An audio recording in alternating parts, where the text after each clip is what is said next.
Hello everyone and welcome back to the channel.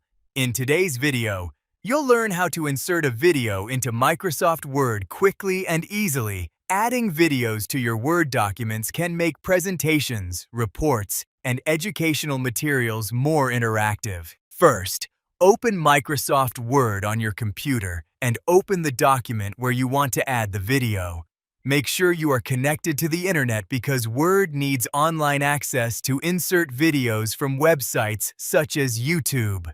Next, go to the Insert tab located on the top dashboard of Microsoft Word. Then, look for the Online Videos option and click on it.